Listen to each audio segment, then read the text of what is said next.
Ordinana is about self-mastery and mind development. That's what Ordinana is all about. Self-mastery and mind development. It's not about magic. Okay? It's not about magic. As you can see, from Ogaka to Ogazi, human potency and intelligence did not increase. Morality did not increase. Life expectancy did not increase. The only things that increased are all forms of wickedness and evil. Look around you. Notice that the world is full of ngbongo na ngbongo. And human beings are also full of ngbongo na ngbongo. It is because the totemic spirit of Azi is obungbongo. In today's world, most humans do anything for money.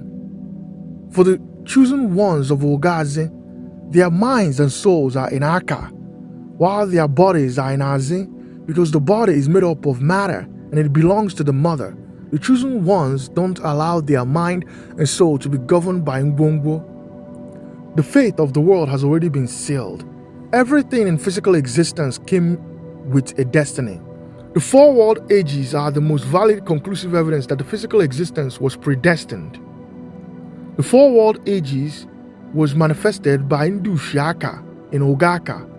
They saw the future and the fate of the universe along with all the species of the universe, which included humans. Human beings are part of physical existence, which means that human lives are also predestined. In the Igbo language, the concept of predestined is often expressed through the concept of AKARA AKA, which signifies a predestined cause of event or destiny, often seen as an irresistible force. This is why there is an Igbo proverb that says, "Ihe onye ga-abụ dị n'akara aka ya," literal meaning that what you will be has already been written in your fingerprints. We also say that AKARA AKA dị na ICHE n'iche, meaning that our handprints, which contains our fate, are unique to every individual. All fingerprints are not the same. Thus, all fate are not the same. Palmistry is the practice of analyzing the palm to learn about a person's personality and future. Before colonization, Igbo women Dibias and other African women Dibias were gifted in palmistry. Throughout the events of the world ages from Aka to now Aze, the chosen ones were often making efforts to raise consciousness. Many people made efforts to restore order through various means of Ichuaja, especially during the time when the concept of Ichuaja was shifting from its original practice with Nzu and Oji in connection with the spirit self on an individual. But still, human lives did not improve, intelligence did not increase, the world continued to decline. There is nothing one can do to change their already designed AKARA AKA in the physical existence. Ihe ga-abụ ka ị ga-abụ, ihe ụwa ga-abụ ka ụwa ga-abụ.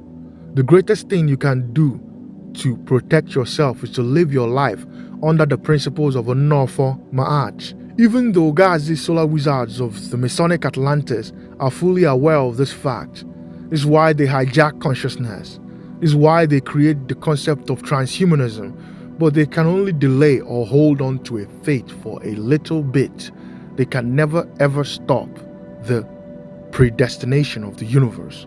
Masonic Atlantis is one of the many names I gave to the current matrix force governing the earth with both soft power and hard power. It is the Western civilization. To further help you guys to fully understand what I am talking about, I'm going to use some events in Game of Thrones to expand my points. George R.R. Martin, the author of A Song of Ice and Fire, is an agnostic. He spent years writing those books. As a spiritual conscious person, if you are watching Game of Thrones, many of the spiritual concepts in the show will instantly connect with you. You will realize that the author obviously went deep in the rabbit hole to dig out the information in the show. I'm going to be using words in our spirituality to further show how relatable the show is to our shamanic culture and many shamanic cultures of the world. In one scene, an arrogant, disrespectful young girl named Cersei Lannister and her friend decided to go deep in the forest to meet one powerful Dibia to find out her fate in life. When they got to the forest, she asked the powerful Dibia what she would be in the future. The Dibia told her that everyone wants to know their future until they know their future. However, Cersei arrogantly insisted. The Dibia asked Cersei for a taste of her blood, handing her a knife to cut her finger with. Cersei complied, and the Dibia literally sucked some blood from the cut as part of her method in entering the soul of a person, which is Ibayanamomadu. In Alpha, it is Ibayanaka Usemadu. This is known as the Akashic records in Hindu. She told Cersei that she could ask 3 questions, but mocked the prideful young girl that she wouldn't like the answers. For the record, Cersei's father had promised that she would marry a prince named Rhaegar Targaryen, and she wanted to know when they would marry. The Dibia responded that she wouldn't marry the prince, but she would marry the king. Worried, Cersei used her second question to ask if she would indeed be queen someday. The Dibia confirmed that she would, but that in time she would be overthrown by another younger and more beautiful queen who would cast her down and take all she held dear. Third, Cersei asked if she and the king would have children. The Dibia cryptically replied that the king would have 20 children, but Cersei would have only 3. Cersei didn't think that made any sense, not realizing that a king can have bastard children, but the Dibia continued to say of her children that gold would be their crowns and gold their burial shrouds, implying that all of Cersei's children would perish before her.